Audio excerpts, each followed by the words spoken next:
What's happening? What's happening? What's happening? Welcome back into JC's Pop Culture. I'm JC, where I'm presenting you all kinds of pop culture content.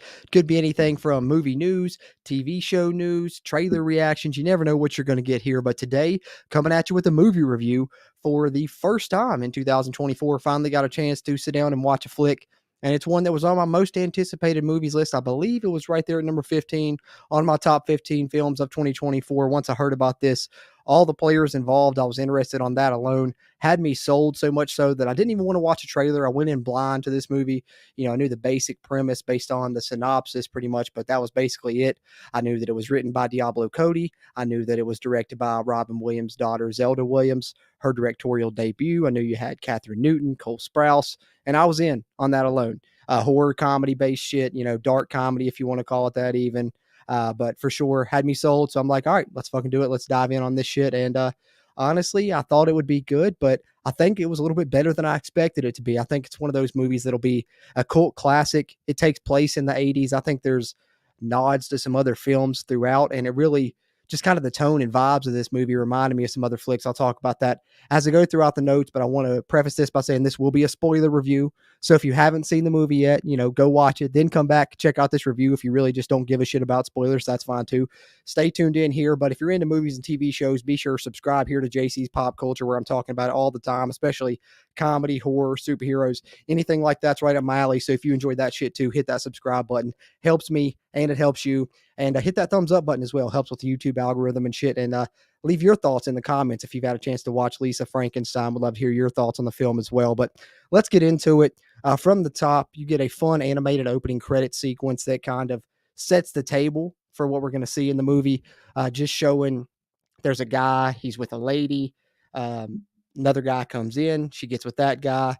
This guy dies. They have a grave. It's literally marked unmarried. And then later throughout the film, we'll see this unmarried grave here in this cemetery, and it plays a part throughout the rest of the plot here. And so from that opening credits animated sequence, we are thrust into the plot here. 80s setting right away is given away when they show, our main character, Kathryn Newton's character, Lisa Swallows. And, you can tell by the big hair that she's fixing up and shit. You can tell by the clothes. It's obviously taking place in the 80s. I believe it's directly in the year 1989, if I'm not mistaken. But she's riding to school with what we come to find out is her stepsister. She's at a new school. This is her, senior year of high school, first time, being in a new town other than the town she grew up in and shit. We learn that out here in a bit. But on this ride, her and her stepsister having a conversation, kind of just a general conversation about, a guy that she likes. So she says, she likes this guy, Michael Trent, and her stepsister is asking her, well, does he eat on campus lunch, off campus lunch, Burger King or wherever the fuck another place, White Castle, I think is the other place she names.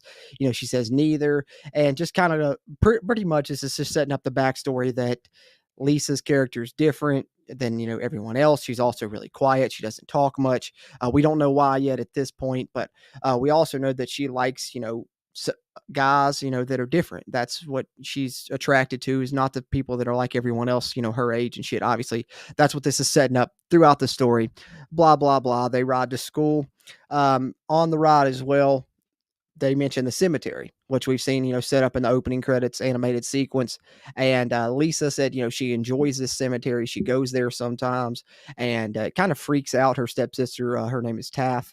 That is the character played by Liza Soberano, I believe is the last name. How you pronounce it? Probably not. I'm probably butchering the shit out of it, but nonetheless, she is talking about how there's rumors that cemetery is haunted. No one really goes there, so that's just further establishing how much different that Lisa is than everyone else we're going to see in this movie.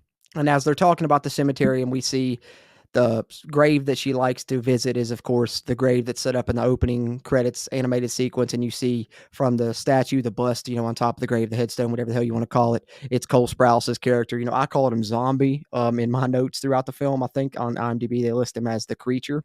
Nonetheless, that's kind of who's going to play a big part in this plot. But later on in that day, they end up going to a party.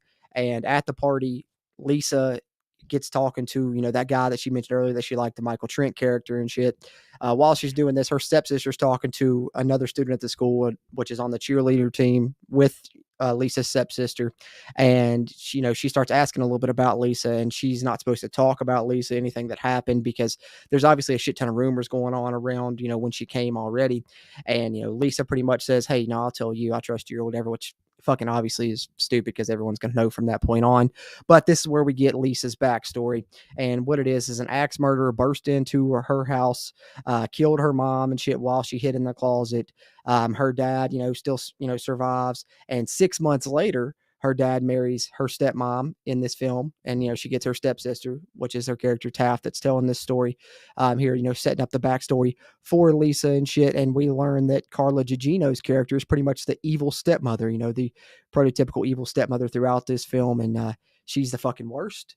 But nonetheless, that's a little bit of Lisa's backstory, and it kind of comes into play later on in the movie as well, especially with the stepmom's motivations and why she feels the way that she feels about Lisa throughout the movie. But Lisa's talking to the character Michael Trent while this is going on. Michael Trent's girlfriend comes up. She didn't realize that he had a girlfriend, I don't think, and shit. So that's, obviously throws her. She has some alcohol at this point. She's upset. She wants to drink it. She takes the cup. She chugs it. You assume it's alcohol. You come to find out, obviously, I don't know what the fuck it was. I think the movie might have said it was PCP or something. I don't know 100% if they confirmed it actually, but either way, it's definitely not alcohol. They go enough to show that she's tripping and shit. She goes in, she looks like she's about to get sick. She looks like she's about to pass out. Great camera work here throughout the score. Throughout the movie was great. Also, I want to comment on that. Some really cool notes of the soundtrack. Here in a bit, we get one right after this scene, but talk more about that in a second. But as she's tripping, she comes down into the living room. She's sitting down, and this character comes over, and I think his name is Doug. Bryce Romero plays this character. Doug comes up, says, he was her lab partner. She recognizes him, and he seems, like a typical, nice, nerdy guy, going to help her out or whatever. But then he leads her to the bedroom, and some more shit ensues. He's attempting to come on to her, attempted assault, you could even say, and shit. So more bad news. She ends up, wandering out to the cemetery there at that point, and that's when one of the needle drops in the movie I thought was really cool. You get this stylized kind of sequence where she's like tripping, so you get the cameras blurry and shit, and it looks pretty cool at that point. And you get a slowed down version of I can't remember what's the name of this. I don't know the fucking name of the song, but it's the song. It's like, it's gonna be a bright, bright, sunshiny day. That shit. But they got it slowed down, and it's kind of eerie and creepy. And at that point, I was really digging the soundtrack, and it would only improve. They would do some more cool shit with the soundtrack and some of the needle drops later, as well as some good incidental music mixed in there in the score. But she stumbles into the cemetery and goes to, the plot that she likes, the grave that she likes, which we know is, Cole Sprouse, the one we talked about earlier. And she mentions, I wish I was with you. Stumbles back home, gets into the bed, passes out, and it's a stylized dream sequence. And this is pretty fucking cool too, the way that they do this, because it's similar to kind of the look of the opening animated sequence, where the opening credits took place. But it's black and white, but the background pieces, the walls, the windows, everything almost looked hand drawn. I thought that dream sequence was really cool. And, the character that was from the cemetery comes up to her in the dream sequence, blah, blah, blah. When she wakes up, she realizes there was a huge tornado, a huge storm the night before. And her dad even mentions there was some green lightning. They turn on the news. They realize the lightning had struck that exact cemetery plot that she likes, with the bust of, what would be Cole Sprouse's character coming up soon here in the film. Her stepmom is pissed at her because she broke the mirror when she came home. She punched it, pissed off and shit. And so that's one reason the stepmom's pissed at her and uses that against her, and just builds on builds to, what happens later on in the film. So wakes up after realizing this shit with the green lightning struck in the thing from the news report, all of that. Lisa's home alone later in the day because the rest of the family wanted to go see a movie. She didn't want to go. Stays home. And this is where the earlier backstory comes back into play, where an axe murderer had broke into their house previously, because all of a sudden she's sitting there and someone just comes in through the window. So obviously in her mind, oh shit, it's happening again. History's repeating itself. This is fucking bad. So chase sequence ensues. Ends up, obviously she realizes after a while that it's, the character from, not the character, but the fucking, cemetery plot, the fucking statue, I guess. I don't fucking know. Once the way that she realizes it though is she's picking the phone up to try to dial 911.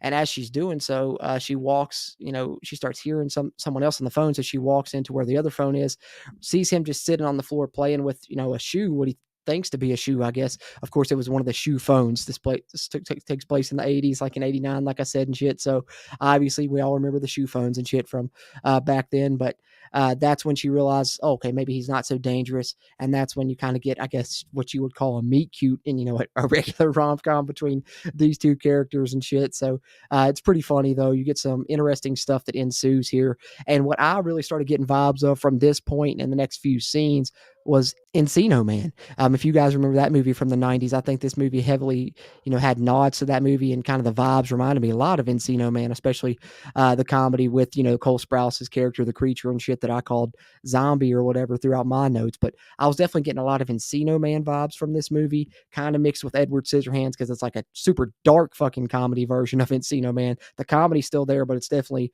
a lot darker than Encino Man was. So you kind of got to look at something that's a little bit more in this tone. And to me, those two films that would go with that, to me, this film is like if Encino Man had a baby with, bear with me, Edward Scissorhands and Heathers, because that's kind of the vibes I got here from this movie. Plus, obviously doing its own original shit mixed in with it, but I really liked that because I loved, all those movies. So to me, getting something that felt like that, I think you could definitely see this becoming a cult classic down the line, and that starts to pick up here once the creature comes into play. And once Cole Sprouse as the creature comes into play, we see Kathryn Newton's Lisa Swallow's character start to change a little bit right from the get-go. She even realizes it. She says, I'm talking, the most I have since my mom died and shit. So obviously this is good for her throughout the film, we think. And it's kind of a feel-good part right now here in this first act until you get into the second act, and this film takes a twist that I guess, didn't see coming, but I fucking should have. But the way that it plays it, early on in the film, it kind of lulls you into a sense of, oh, this is like a feel-good coming-of-age story, and then it just flips the switch on you real quick, and I fucking love the way that it did that and made me like the movie even more. But we'll get there momentarily. Let me get back to where I was at here in my notes. Then we get a kind of outfit montage for Cole Sprouse as the creature character.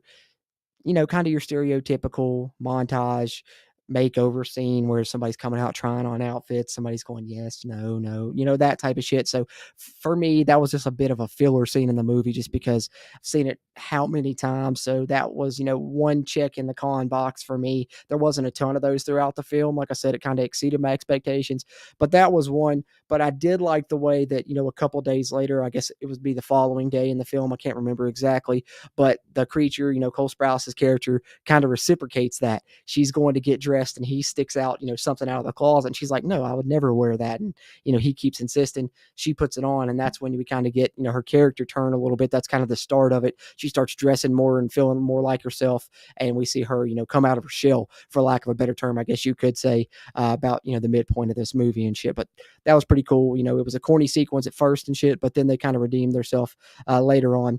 Then we get a funny sequence after that with Carla Gugino and Cole Sprouse's creature character that I thought was, one of the more comedic ones in the film, the way that it played out, because she's downstairs. We see he's standing on the stairs, but she's got headphones in, so she doesn't even realize that she's literally, 2 feet from him. If she turns to the left or looks to the left at all, she could have seen him.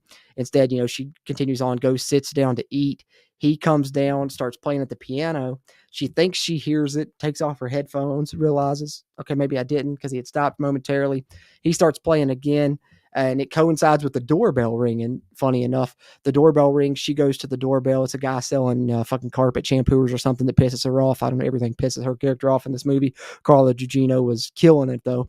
But nonetheless, while she does this, the creature comes over, spits into her food a fucking earthworm and shit that he hawks up, goes back upstairs, and we see her take a bite of her food and then spit the worm out, which of course she blames on Lisa Swallow's character later in the film and shit. But pretty comedic sequence there that I enjoyed. But then continuing on to the plot and kind of how it ties into the animated opening sequences, we see Lisa flirting with Michael Trent at school a little bit, and all I could think of was, oh shit, this character's come back to life, for Lisa Swallows, because she said, I wish I was with you, which lo and behold, he thought, that meant, oh, she wants me to come back to life. I don't understand the magic of how he fucking came back to life, but whatever. reanimates, come back to life. And she's like, "Oh, actually, I meant, I wanted to die. I wanted to be with you dead." So that's kind of what kickstarts it all. And you're always realizing this is kind of tragic, and history looks like it's repeating itself for this fucking guy, because it's almost like a love triangle's forming between the Michael character, Lisa, and him. But she doesn't want him romantically. She wants Michael Trent for, 75-80% of this movie, unfortunately. And you're kind of like, oh shit, this is going to be a tragic story for him at this point, in the first half of the movie. That's what I was kind of thinking. But nonetheless, Carla Gugino killing it as the evil stepmom continues on to, threaten Lisa Swallow's character with putting her into a psych ward because she's crazy.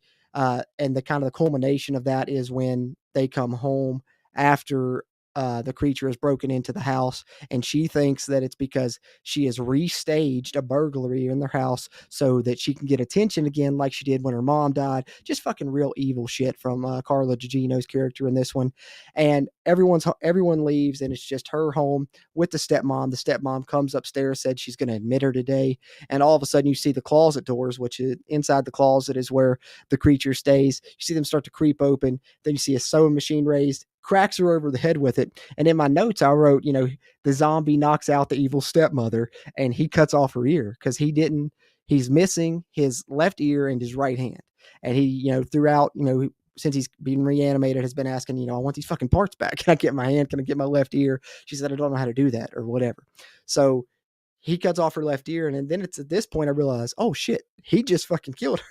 So he actually kills her. And this is when the movie takes that turn that I was talking about. And you're like, oh, this is going to get a little bit darker than I expected it to. I'm kind of into this. I was into the comedy, the satire, and the humor and stuff earlier in the way that it was kind of playing with, tropes and shit. Now it's getting into, some darker stuff as well. And there's a little bit of gore inside, and some more comedy comes along with that. Definitely, some dark humor. If you're into that shit, if you have that style of humor, I think you'll enjoy it. But she sews on the ear. He still can't hear out of it.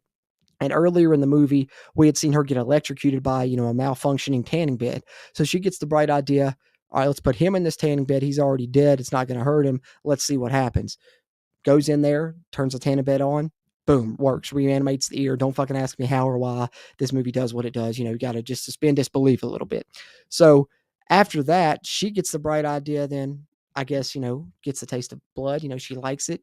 I think later in the movie, she says she even enjoyed that. And we already knew that this character had been shitty to her earlier. So it's Doug. She sets up a meeting with Doug after school, lures him out to the cemetery where the creature kills him to get his hand. He gets his hand, puts him in the tanning bed. Once he puts him in the tanning bed and reanimates the hand, now he looks more human than ever before. He doesn't really look nearly as grotesque, other than, some dark circles around his eyes. So he's becoming more human. Every body part that gets reanimated onto him, we're learning throughout this plot and shit. And also Lisa is really becoming more of herself. She's, dressing in all black. She's talking more than she's ever talked. And she is kind of the antithesis of what she was to open the film. And it just sets up for such an interesting dynamic. I referenced Edward Scissorhands and Heathers earlier because you have this super cheerful, bright, color palette and this suburban setting like you do kind of in those movies. And also you have like these dark undertones and these horrible things happening, but it's almost, like I said, it's being played comedically a lot of the time as well. So it's really just this crazy contrast that I love the way that it, kind of makes you feel. If you love movies like Heathers, Edward Scissorhands and stuff, I can't, write home enough. I think you'll love this. This is going to be a future cult classic in the way that those are. I truly think that. But after setting up the lab partner, once we see that the creature's starting to come back to life and we see Lisa starting to act more like herself, it's a crazy juxtaposition to what we saw earlier in the film, because now Taff is realizing her mom's missing because she comes home, wants to call her, talk to her as she's away on a trip at a hotel. The hotel says she's never checked in. Her and the dad are worried about her and shit. And so then the next time we see them go to take a car ride to school, kind of the initial scene, the opening of the film, and now getting to the opening of the third act, how much these characters have changed is Taff is super quiet, much like Lisa was earlier in the film, because now her mom's missing. She believes she might be dead. It's really fucking with her. Whereas Lisa's, like I said earlier, completely came out of her shell, and they kind of go the extra mile to show that by having them even switch seats, and Lisa is the one that drives to school now, here to start kind of the third act of the movie, which was a pretty cool twist and really visualizes everything for you in a pretty neat way as well. As you get, Lisa is now the one that's dressed up and confident. Taft dressed down in sweats, super quiet, not confident at all. Complete, character flip for both of those, and well written story by Diablo Cody for it to go from point A to point B like that. And that's what you want, in a screenplay, and what you want when you watch a movie is you want character development across the course of the film. And I definitely think you get that throughout this movie with some interesting twists and turns that you aren't expecting. So they get to school after this, kind of start the third act. And this is where you realize, okay, things are really about to kick into high gear because cops are there. Obviously, Lisa's visibly, fucking nervous once she sees the cops are there. Students come up to him. They say they think, a student named Doug may have been murdered. They don't know who the fuck he is, even though, which, just kind of adds to the, satire aspect of the film. And then once she's in the classroom, we hear it over the loudspeaker. Lisa's called out of class. She gets to the office. It's Michael Trent's girlfriend.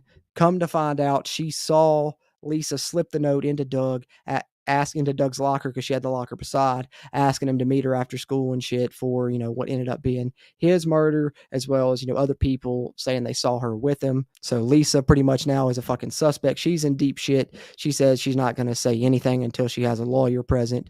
She leaves, kind of runs away, and pretty much we know, okay, she's basically fucked now at this point. And as she's leaving school, the zombie has already stolen a car, the creature, whatever the hell you want to call him, Cole Sprouse's character, got a car, and he pulls up beside her, picks her up, and she at this point knows Michael Trent's skipping school. She's decided, I'm going to sleep with Michael Trent. And earlier in the movie, this is something that I think was supposed to be kind of a big twist, a big surprise, but I think they go a little bit too far in kind of hinting at it earlier in the film, because there's a scene earlier when Lisa's talking to her stepsister Taff and notices a hickey, and the way that it's played, and Taff is being all coy about, where she was, and, or, not wanting to talk about it and almost acting like it's not there, and saying that she was at, I think, a practice or something like that. But it was obvious that she was lying. So in my head, I immediately, light bulb went off. Oh, she's fucking this Michael guy that Lisa likes. And so later on, we get to this point in the film. The creature takes her over to Michael's house where she's going to try and sleep with Michael. He reluctantly does this. He's obviously upset about it. She doesn't realize yet that he loves her, I think. But nonetheless, he's, going, he drops her off. She goes up to the bedroom. She hears talk and bursts in. We realize, oh shit, Taff is in bed with Michael. And, that's, what may have surprised some people if you didn't catch it earlier. But I think even for the people that did catch it, like myself, they're like, okay, you may have caught that. You may have seen this coming, but you're not going to see this shit coming. Because then at this point, Lisa comes in, she confronts Michael, confronts Taff. While she's doing this, all of a sudden, you see the creature burst in, come running into the background. The music starts playing, I Can't Fight This Feeling, which her and the creature had done a rendition of on the piano earlier in the film once he had his hand reanimated. And you get this fucking sequence. It's slow motion, basically. The creature, you see him reach out. He pulls the comforter off of the dude, Michael, and you see him raise the axe that he'd used earlier in the film on the guy, Doug, and you see it come down. You see the blood splatter, and you realize, oh shit, was that right in the groin? That's like in the fucking groin area. Did he? And about the time you're thinking, did he? You see, and the movie does a great job because it doesn't actually like show it, but there is a shadow on the wall, and you can tell he just cut this man's dick off, and it's flying through the air and lands into a trash can and shit. And I am fucking dying at this point. And so is Michael Trent's character. He dies. Taft's freaking out. The creature, still wanting to protect Lisa, I suppose, goes to, kill Taff as well. She holds up a pillow, protects herself. And then Lisa's like, fuck no, you can't kill her. That's my stepsister or whatever. The creature's pissed. He picks up the trash can with the dick in it and leaves. And you're like, what the fuck just happened? So obviously, Taft's fucking traumatized. She gets into the car with Lisa, who leads her out there. Lisa follows the creature into the woods. They park there. She, goes on this fucking diatribe, this monologue to her stepsister about how much, I love you because you cared for me when no one else, fucking gave a shit about me or anything like that. Blah, blah, blah. Which is kind of like an emotional moment for Lisa's character, but it's just so funny because at the time, Taft's fucking just emotionally traumatized. She's in a state of shock. She's not really saying a word. She's scared to death. And as soon as Lisa says, I love you, I'll be back or whatever, gets out of the car and goes to chase after the creature, Taft just hops out of the car and, she's running away to the cops or to her dad or to who fucking ever to tell whatever. And because she's shook. And obviously, whatever Lisa said had absolutely no effect on her. So a good dark humor moment there as well. Anyway, Lisa goes into the woods. She finds at the cemetery right there at the plot, of course, it's the creature. The creature grabs her. They share an embrace, and you realize she asks, "You love me?" He says, "Yeah." And then she's pretty much says, "Well, make love to me then." He's like, "I can't." She's like, "Well, why the hell not?" Takes her hand, places on his crotch. You realize, oh, he doesn't have a dick. And then brain blast. That's what he just did.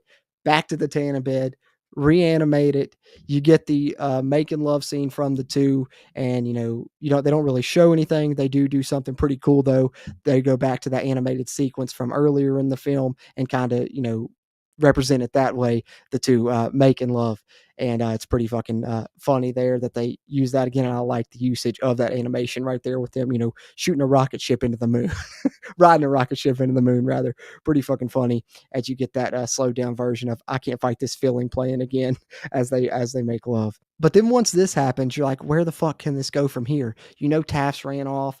She's already a suspect before that. So all of this is going to culminate. It has to come to a head somewhere. Next scene, cut to, they're in front of the garage where the tanning bed is. You hear police sirens. Obviously seems like, oh shit, they're coming after her maybe. She's like, there's no other way. And you're wondering what's about to happen. And then you think about earlier in the film when she went to the cemetery and this all fucking first happened. And she said, "I wished I was with you." He thought she wanted to reanimate him. Actually, she just wanted to die. So thus she wants to get in the tanning bed, wants him to crank it up, electrocuting her.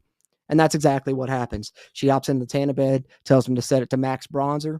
He literally sets up a fucking lawn chair, sits right there, opens a note she had gave him. The note reads, "Death is temporary, love you forever." And we think this is the end. They show, the dad and her stepsister at her grave. The stepsister bends down to put some flowers, and she sees someone has carved beloved wife into the grave, which she's curious about, but that's nonetheless, no factor there. Her and the stepdad kind of going on about their lives, it seems. And then we get our final scene, which we get Cole Sprouse as the creature character sitting on a bench, now reading a book, has the ability to speak, and you get Lisa Swallows completely wrapped up like a fucking mummy, head to toe, laying on his lap, but she is alive. But it's as if those roles have completely flipped now yet again. He's the one that can speak. She's completely silent. And that's the fucking movie. And pretty clever. I love, all the twists and turns that this movie took, especially, some of the gore and some of the fucking, I guess, brutality I wasn't expecting. Maybe it's just because I went in blind without watching the trailer. Also, even in the movie earlier in the opening scene, in my notes, when I was talking about her liking a boy, I thought you may have been talking about Cole Sprouse because I knew that it was obviously involving, reanimated character bringing somebody back to life, or they wouldn't have put, Frankenstein in the title and shit. But I didn't know if Cole Sprouse was a student that she was at the school with and he was going to die and then reanimate her. But once I got into the story and realized it was what it was, I was like, oh shit, this is even cooler than I expected, more clever than I expected. And once the film played out, I think it was a lot funnier than I expected as well, which really helped my rating for this film. So I really fucking enjoyed this, guys. Like I said, if you enjoy films like Encino Man for that comedy, but it's definitely, a darker version of that, and I think you can kind of have a similar tone to Edward Scissorhands and Heathers would be the movies I compared it to. The 80s setting's pretty cool as well for this film taking place in 1989, and I had a great time with it. So for me, I'm going to give this a 7.5 out of 10. I really enjoyed it. First movie review of 2024, and I think it's a successful one here on JC's Pop Culture. Appreciate you. Like I said, if you made it this far all the way through the review, be sure hit the thumbs up button. And if you've got a chance to watch Lisa Frankenstein, let me know your thoughts in the comments. Did you enjoy the film as much as I did?